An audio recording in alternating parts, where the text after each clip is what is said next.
Welcome to your friendly neighborhood historian, where we discuss just enough history to inform, intrigue, and entertain. I'm Bill Petro.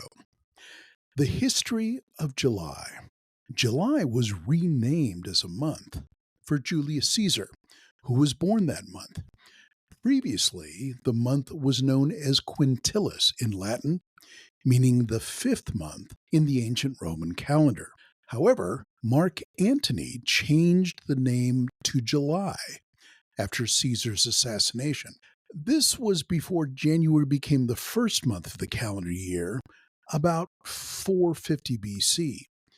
We currently use the more contemporary Gregorian calendar, recent as in since AD 1582. It uses the AD or Anno Domini system, meaning in the year of our Lord, counting from the birth of Jesus.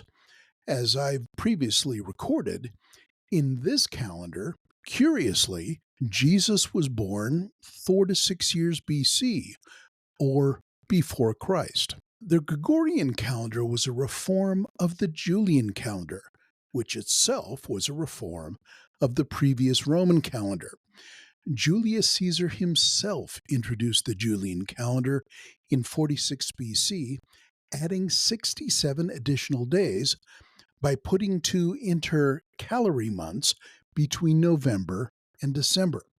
According to Cicero, he probably did this after returning from an African military campaign in late Quintilis, or July. This solved some leap year problems with the calendar. Julius and the name Caesar. Although Julius Caesar is often called the first emperor of Rome, that's not quite true. The honor actually goes to his successor, Octavian, also known as Augustus Caesar, to whom Julius was a great uncle. Part of the confusion about who the first emperor was stems from the fact that his cognomen, Caesar, later became a synonym for emperor. The title Caesar was subsequently used throughout the Roman Empire, giving rise to the more modern cognates of Kaiser and Tsar. His family name, or gens, was Julia. His family maintained that they descended from Jullus, son of the legendary Trojan prince Aeneas from Greco-Roman mythology, who was himself reputedly the son of the goddess Venus.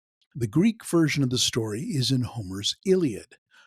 The Roman version, Virgil's Aeneid, tells how Aeneas was the ancestor of Romulus and Remus, the heroic founders of Rome. Julius Caesar played a significant role in Rome's transformation from a republic to an empire. He rose to the position of perpetual dictator, and his conquest of Gaul and his invasion of Britain extended the Roman world to the North Sea. He was a general, statesman, member of the First Triumvirate, along with Crassus and Pompey, and dictator for life. His family, Julia, was the beginning, at the very height of Roman government, of the Julio-Claudian dynasty, which lasted until Nero's demise in AD 68. Here's some historical trivia to impress your friends and family. The Julio-Claudian dynasty comprised the first 5 Roman emperors: Augustus, Tiberius, Caligula, Claudius, and Nero. This name comes from the 2 families who composed this imperial dynasty, the Julii Caesares and the Claudii Nerones. The subsequent Flavian dynasty, from AD 69 to 96, involved the reigns of Vespasian and his 2 sons, Titus and Domitian. Was Caesar born by Caesarean section? The story that Julius Caesar was born by Caesarean section is colorful, but inaccurate. The story dates back at least to the 10th century, but Julius wasn't the first to take the cognomen Caesar, and it was unlikely that he was born by this method. During his day, the procedure was only performed on mothers who died during childbirth, And we know that Caesar's mother, Aurelia, lived long after his birth. The etymology of Caesarion may well have come from the Latin word cadere, to cut. The comedian Stephen Wright once said, "I was born by cesarean section, but you really can't tell, except that when I leave my house, I always go out the window." Thank you for listening. I'm Bill Petro, your friendly neighborhood historian. You can find more details on this topic and others on my website at billpetro.com.